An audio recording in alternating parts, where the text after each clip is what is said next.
Here we are, Litchfield National Park, and we've stopped off at the Termite Mounds. Very impressive.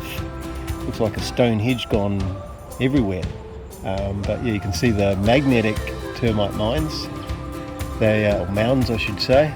They've got the flat sides, so they're catching all the rays of the sun.